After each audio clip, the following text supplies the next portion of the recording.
nama saya Deni Ratikasari. Hari ini saya akan melakukan tugas demonstrasi kontekstual terkait pelaksanaan coaching yang akan dilaksanakan beberapa saat lagi.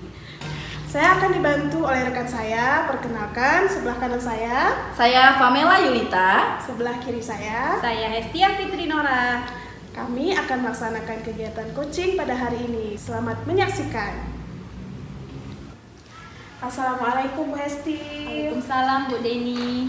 Apa kabarnya hari ini Bu? Alhamdulillah saya baik Bu. Ibu Deni gimana? Alhamdulillah baik juga Bu. Alhamdulillah ya Bu, hari ini kita dapat meluangkan waktu untuk dapat bertemu dalam melaksanakan kegiatan observasi kucing yang akan Ibu lakukan dalam beberapa saat nanti. Baiklah Bu Hesti, di sini saya perlu menyampaikan kepada Ibu untuk mengingatkan kembali bahwasannya prinsip coaching itu ada 3 ya Bu. Yang pertama kemitraan, yang kedua proses kreatif, dan juga memaksimalkan potensi. Di sini saya akan melakukan observasi terkait tentang proses coaching yang akan Ibu laksanakan nanti. Namun di sini juga yang saya lihat itu apakah proses coaching Ibu sudah sesuai dengan alur tirta atau belum. Dan juga Bu Hesti, ada beberapa kompetensi inti yang ada dalam coaching, yaitu yang pertama kehadiran penuh, mendengarkan aktif, dan juga mengajukan pertanyaan yang berbobot. Dari semua kompetensi, ada yang ingin saya tanyakan kepada Ibu, apakah kompetensi yang ingin Ibu kembangkan pada proses coaching nanti? Baik Bu, kompetensi yang akan saya kembangkan Bu dalam proses coaching ini adalah mendengarkan aktif. Mengapa saya memilih itu Bu? Karena menurut saya kalau kita sudah memiliki kemampuan mendengarkan aktif, kita akan mampu nantinya mengajukan pertanyaan-pertanyaan berbobot sehingga nanti dapat menggali potensi coaching saya untuk menjawab pertanyaan-pertanyaan permasalahan dari coaching. Iya, benar sekali Bu.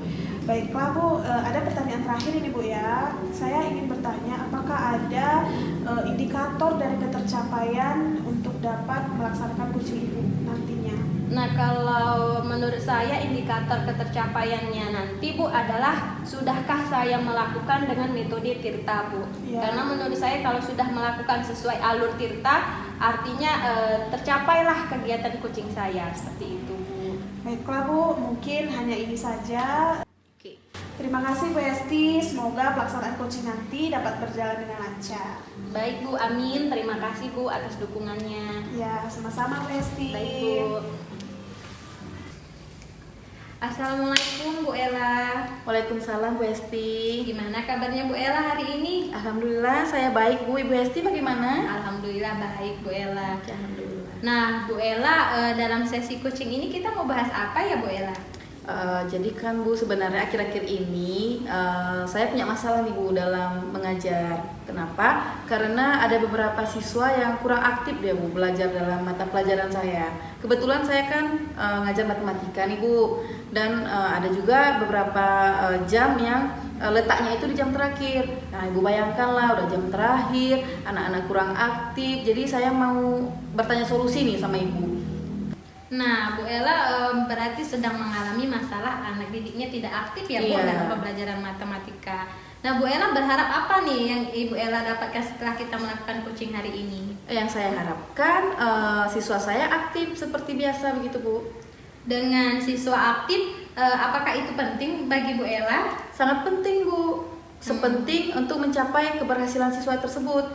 Karena itu berpengaruh ke hasilnya Bu, hasil peserta didik tersebut. Iya.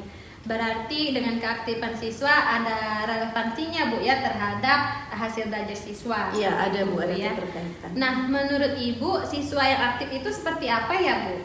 Siswa yang aktif itu dia merespon apa yang saya bilang. Terus kalau ada temannya yang bertanya, dia mampu menjawab. Jadi ada hubungan timbal balik di antara siswa tersebut. Jadi kelasnya aktif dan siswanya juga aktif. Begitu Bu. Artinya ada kolaborasi ya Iya. Bu di dalam siswa tersebut dalam proses pembelajaran Ibu. Iya, Bu. Nah Bu, mengapa Ibu merasa anak didik Ibu itu belum aktif?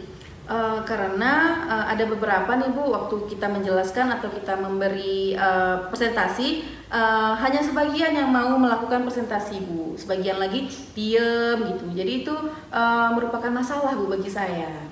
Nah, tadi Ibu bilang bahwa pembelajaran matematika itu sering di jam terakhir juga seperti Iya. itu Bu ya.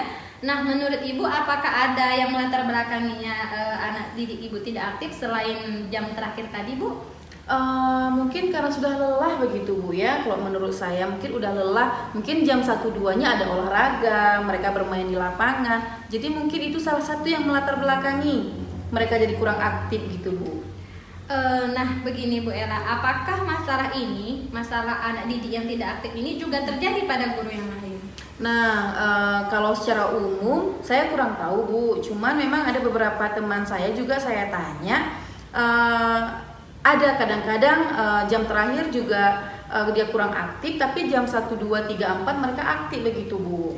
Nah, yang kurang aktif di rekan sejawat Ibu tadi, apa itu Bu yang menyebabkannya? Apakah sama dengan permasalahan Bu Ella?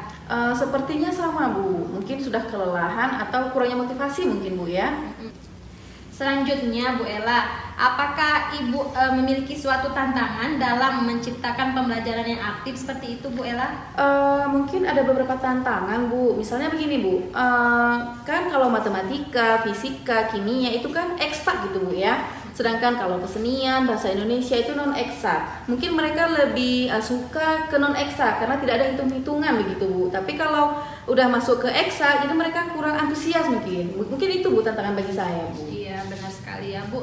Nah, begini Bu Ella, kalau di angka 1 anak didik itu tidak aktif, sedangkan di angka 10 anak didik Ibu itu sudah aktif di dalam pembelajaran. Kira-kira Bu, mereka itu di dalam posisi angka berapa ya Bu ya? Kalau saya lihat sekarang Bu Esti, mungkin mereka ada di posisi 5 Bu. Gitu ya Bu ya. Nah, setelah kita melakukan proses coaching ini Bu, Ibu berharap mereka di angka berapa Bu? Harapan saya tidak muluk-muluk sebenarnya Bu. Cuma dari 5 mungkin bisa ke 8 gitu Bu. Jadi pembelajaran kita juga terselesaikan dengan baik begitu Bu. Gitu ya Bu. Nah, untuk mencapai angka 8 tadi Bu, apa langkah-langkah yang bisa Ibu lakukan? Setelah saya pikir-pikir nih Bu, mungkin harus saya terapkan ice breaking mungkin Bu ya, supaya anak-anak itu ada minat belajarnya di matematika mungkin Bu. Terus yang kedua Bu, mungkin metode saya Bu. Jadi metode saya harus bervariasi supaya mereka tidak bosan dan mereka aktif dalam belajar matematika. Mungkin itu sih Bu langkah-langkahnya. Berarti Ibu nanti akan menerapkan ice breaking, Iya. kemudian Ibu akan memvariasikan metode-metode pembelajaran Ibu, begitu ya Bu iya, ya? Bu, iya benar Nah sekali. Bu, kira-kira di sekolah Ibu apakah ada sosok seorang guru yang sudah menerapkan kedua hal tadi Bu? Sebetulnya ada satu Bu. Memang sepertinya saya harus bercermin nih sama ibu itu. Karena beliau sudah menerapkan ice breaking dan metode pembelajarannya sudah bervariasi kalau menurut saya Bu. Nah, berarti Ibu sudah mempelajari ya Bu apa kegiatan Ibu tersebut di dalam pembelajarannya. Iya. Nah Bu, apa yang bisa Ibu terapkan dari pelajaran Ibu tersebut? Mungkin bervariasi Bu metodenya dan ice breakingnya bermacam-macam. Enggak 1-2 ice breaking saja yang saya pelajari, tapi banyak dan meminta bantuan sama ibu itu untuk membantu saya menemukan ice breaking yang cocok untuk kelas saya. Benar. Nah, menurut saya langkah Ibu sudah sangat tepat ya Bu ya, dan sudah sangat baik. Nah Bu, untuk melakukan rencana aksi Ibu dan untuk melakukan hal-hal yang bisa Ibu lakukan tadi, nah apa saja nih Bu yang ada di sekitar sekolah Ibu yang bisa Ibu manfaatkan Bu untuk melancarkan kegiatan rencana aksi Ibu? Mungkin kan Bu, kalau sarananya Bu, saya membutuhkan proyektor Bu, terus wifi supaya misalnya saya mau mencari ice breaking nih Bu, jadi saya cari aja di YouTube, jadi saya berikan kepada siswa saya, jadi mereka aktif dalam belajar matematikanya. Mungkin itu Bu. Nah Bu, menurut saya itu tepat sekali ya Bu ya. Nah kemudian Bu, dukungan apa saja yang Ibu perlukan untuk melakukan rencana aksi Ibu? Mungkin sering diadakan pelatihan gitu Bu ya, jadi saya juga harus sering mengikuti pelatihan secara mandiri, mungkin di PMM atau mungkin di sekolah-sekolah atau yang lainnya untuk meningkatkan kompetensi saya dalam mengajar Bu. Istilahnya seperti mengupgrade ilmu Iya, ya Bu ya. iya Bu. Nah Bu, apakah ada Bu nantinya hambatan dalam pelaksanaan rencana aksi ini? Sejauh ini kalau saya pikir sih mungkin tidak ada Bu. Nah, kalau misalnya nanti Bu dalam pengimplementasian terdapat hambatan, nah bagaimana Bu usaha Ibu untuk mensiasati hambatan tersebut? Iya, memang kalau kita pikirkan Bu, kalau sekarang oke lah, belum ada hambatan, tapi mungkin pelaksanaannya atau implementasinya mungkin nanti suatu saat pasti ada hambatan. Jadi saya tetap berpegang teguh untuk mengupgrade diri saya Bu, dan melaksanakan seperti yang sudah saya katakan tadi, sehingga proses pembelajaran dalam kelas saya bagus dan maksimal.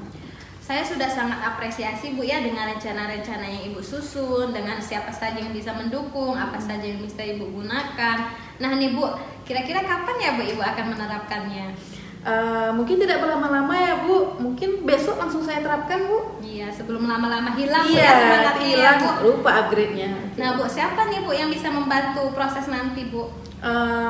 Mungkin yang dapat membantu saya Bu, yang utama adalah rekan sejawat saya Bu, dan terkhusus untuk Ibu yang menjadi panutan saya tadi Bu. Wah begitu ya Bu ya. Nah Bu, dari perbincangan kita ini Bu, apa sih yang sudah Ibu dapatkan?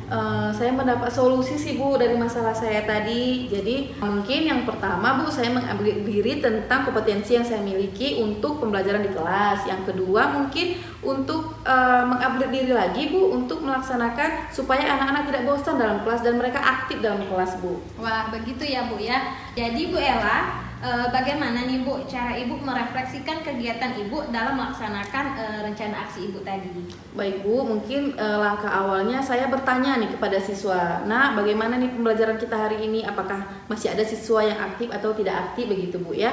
Mungkin yang kedua Bu, saya akan melakukan observasi teman sejawat Bu. Jadi waktu saya ngajar, nanti saya minta teman sejawat saya untuk melihat Bu Kamela nih kurangnya di mana atau lebihnya apa. Jadi bisa di-combine sehingga proses pembelajaran membuat siswa tidak banyak aktifnya begitu Bu. Wah Bu Ella sangat hebat ya, sudah bersifat reflektif sekali. Nah begini Bu Ella, kapan ya kita bisa bertemu kembali untuk membahas bagaimana hasil implementasi tersebut Bu? Baik Bu, mungkin sekitar 2 minggu lagi Bu. Insya Allah kalau 2 minggu lagi kita bertemu Bu, sudah ada hasil atau progres yang dihasilkan Bu dari proses coaching kita ini Bu. Wah, alhamdulillah ya Bu Ella, dari perbincangan kita ini sudah dapat banyak ya Bu Ella bagaimana solusinya, kemudian kapan Ibu menerapkannya. Saya rasa cukup ya Bu sesi coaching hari ini. Cukup Bu. Mudah-mudahan nanti implementasinya berjalan lancar ya Bu ya. Amin ya Allah. Terima kasih juga Bu Esti sudah memberikan waktunya kepada saya sehingga saya dapat solusi dan bagaimana implementasi untuk kedepannya begitu Bu. Oke Bu Ella. Baik Bu Ella, assalamualaikum Bu Ella. Waalaikumsalam warahmatullahi. Alhamdulillah ya Bu Hesti, pelaksanaan coaching Ibu telah terlaksana. Bagaimana Bu perasaan Ibu? Alhamdulillah Bu, saya merasa sangat senang karena menurut saya pelaksanaannya tadi sudah sesuai dengan ekspektasi saya Bu. Iya, alhamdulillah Bu. Saya juga melihat proses coaching tadi telah terlaksana dengan baik. Namun ada beberapa pertanyaan ya Bu yang ingin saya tanyakan, yaitu yang pertama, bagaimana Ibu melakukan coaching tadi atau refleksi dari Ibu seperti itu, kegiatannya apakah sudah sesuai dengan prinsip? Ya Bu, menurut saya Bu, kegiatan coaching yang barusan saya lakukan, saya sudah menerapkan prinsip-prinsip coaching Bu, di mana saya sudah menerapkan atau membangun hubungan kemitraan dengan coach saya, di mana posisi kami itu sama Bu, tidak ada yang menggurui dan tidak ada yang berusaha mengebos gitu Bu ya. Kemudian saya juga sudah berusaha melakukan proses kreatif sehingga saya nanti mampu menggali atau memaksimalkan kompetensi coach saya Bu. Oh iya, alhamdulillah ya Bu telah terlaksana dengan baik. Dan pertanyaan saya selanjutnya Bu, apakah semua sudah sesuai dengan kompetensi? Kalau menurut saya Bu, kompetensi yang saya kembangkan sudah saya terapkan tadi Bu, karena dimana saya sudah mendengarkan coach saya dengan baik sehingga mampu memunculkan pertanyaan-pertanyaan berbobot sehingga coach saya muncullah gagasan-gagasannya untuk permasalahan yang ia hadapi Bu. Alhamdulillah ya Bu. Dan pertanyaan saya selanjutnya Bu, dalam pelaksanaan proses coaching tadi, apakah sudah sesuai dengan alur Tirta atau belum Bu? Alhamdulillah Bu, saya sudah menggunakan semua dari Tirta, di mana tujuan coachingnya saya tanyakan kepada coach, kemudian saya menanyakan rencana aksi beliau, kemudian tanggung jawab beliau terhadap rencana aksinya seperti apa sudah saya jalankan Bu. Wah, alhamdulillah ya Bu, saya juga telah mengobservasi Ibu, saya lihat memang sangat kompleks, semuanya sudah sesuai dengan yang seharusnya. Dan pertanyaan saya terakhir ini Bu Hesti, Iya, Bu. bagaimana tindak lanjut dari proses coaching ke depannya yang ingin Ibu harapkan, atau persiapan apa yang ingin Ibu lakukan ke depannya? Meskipun tadi saya merasa sudah melakukannya dengan baik, Bu, tapi saya akan terus melakukan proses coaching ini karena seperti peribahasa ya, Bu, bisa ala biasa. Jadi saya akan membiasakan melakukan percakapan ala alur kertas seperti itu, Bu, menerapkan prinsip-prinsip coaching dengan baik, menerapkan kompetensi inti coaching dengan baik seperti itu, Bu. Amin, semoga ya Bu pelaksanaan coaching ke depannya dapat berjalan dengan lancar dan baik. Amin, amin. Terima kasih Bu atas waktu dan kesempatannya. Sama-sama, Ibu. Ini kegiatan pasca observasi kita telah selesai. Semoga kita dapat menjadi pribadi yang lebih baik, khususnya dalam mendidik anak-anak di sekolah. Amin, Bu. Terima kasih, Bu. Amin. Selamat pagi ya Bu ya. Iya, Bu. Sekian tugas demonstrasi kontekstual kami. Saya akhiri. Assalamualaikum warahmatullahi wabarakatuh.